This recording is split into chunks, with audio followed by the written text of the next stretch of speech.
So the World Cup is here in Toronto, and if you follow the news at all, it feels like the world has stopped just for soccer or football or whatever you want to call it. And I'm wearing my Alphonso Davies jersey just to show that. And yes, I also have an Italian jersey in the closet that I unfortunately don't need for the opening game on Friday. It should have been Canada versus Italy. And a lot of people ask, which one were you going to wear? Were you going to wear the Italian kit or were you going to wear the Canada kit? And honestly, I'm wearing the Canada kit. It means a lot more to me that Canada, the country that I was born in and that is my home, would make it through to the next round than Italy has another win to notch on their belt. Now, it's been a long time since Italy has been in the World Cup, so that would have been a win in its own right. And I'm very disappointed that I don't get to see that matchup.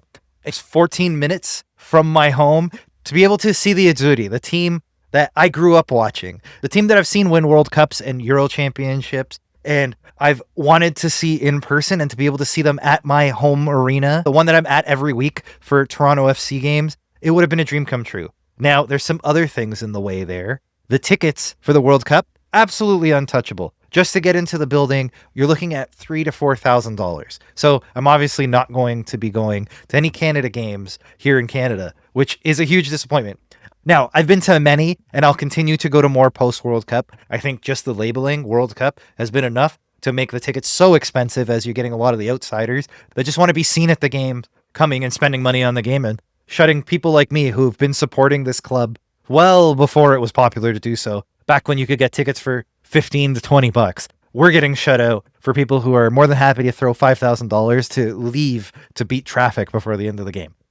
That's fine. I'm clearly resentful about it, and I'd love to be at the games, and that's just not going to be the case. Fortunately, I got tickets to the free fan fest, so I'll be watching with the masses who also couldn't get in the building just outside of BMO Field. So we'll be able to hear the cheering from the people who did manage to snag tickets nearby while we watch it on the video screens just down the block. And you may be asking yourself, why are you talking so much about football or soccer on this comics channel? I am here for comics content. I don't want to hear about your silly sports. Granted, that's fair, but it's a big part of my life, and it had me thinking, what is the World Cup of comics? Is there a World Cup of comics? This is something that even if your team, like Italy, isn't in the World Cup, you're watching. You're watching because it's such a spectacle. It's such a big event that everybody who enjoys the game is going to be watching the World Cup. Do we have something similar with comics? Do we have something that if you enjoy comics, you're going to enjoy this, even if the thing isn't yours or if the thing isn't for you? I feel like the closest thing we have is San Diego Comic-Con. But much like the World Cup, it's very hard to get into San Diego. The first time I went, I was only able to land tickets for Thursday and for Sunday. And I was just milling about on Friday and Saturday. I actually ended up going to watch Deadpool and Wolverine. So it was a good theme for the weekend. But still, the fact that I wasn't able to get into the whole weekend and I just had a couple days there shows how hard it was just to get in the door. And there's tricks and strategies and websites that'll teach you exactly how to land tickets. And then there's the cost of it all. It's not cheap to get to San Diego. It's not cheap to stay in San Diego. It's a very expensive endeavor. Again, much like the World Cup. So I guess that's the closest we have. And that's where a lot of the big announcements come out of, but also it's kind of split with New York. So I feel like we've lost a little bit of the all eyes on this one event. Everybody's celebrating comics at the same time. San Diego had that mantle. They gave a little bit of that to New York. And now I feel like it's split out to even more events where C2E2 gets the odd announcement, or Emerald City Comic Con gets some of them, or Terrificon, or others I'm probably missing. Fan Expo doesn't seem to get big announcements, but we do get almost like a follow-up to things that happen at San Diego. And it makes sense in a way because, again, not everybody's going to be able to afford to go to San Diego or New York Comic Con. So maybe it's a little more localized. So maybe it's more like watching the World Cup from your favorite bar on the big screen. You're still getting a version of that experience.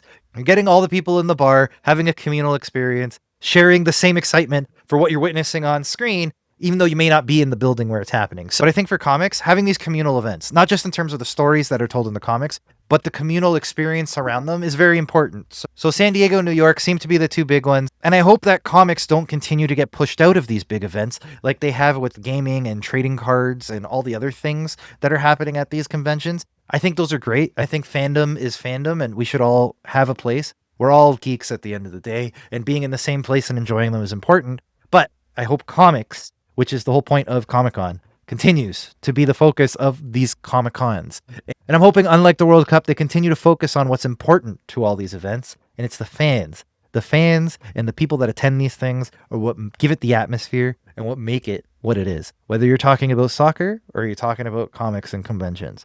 So I hope they never forget that. The fans are what make it. And I, at Pesto Comics, will never forget that.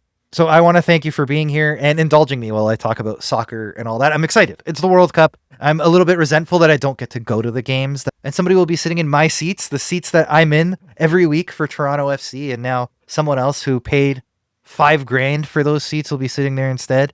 So it's been hard to get extremely excited about it. But the World Cup is here, and I think I'm finally bought in. Let's see how far they can make it in the tournament. If they can make it to the round of 16, that's going to feel like raising the trophy. So the bar is different for everyone. For Canada, let's just see some success. Let's get out of the group. And let me know if you're interested in the World Cup. I'd love to hear your takes on it. Let me know in the comments. It's bound to be a lot of fun. Make sure you get to the fan festivals and you take some of it in, because this only comes once every 4 years. And I don't know the next time it's coming to North America. It might be another 30. So do your best to enjoy it. Even if you're not a soccer fan, enjoy the communal experience of communities coming together to celebrate something silly, which is football and soccer. So, Allez Rouge, go Canada, go. I'll talk to you next week.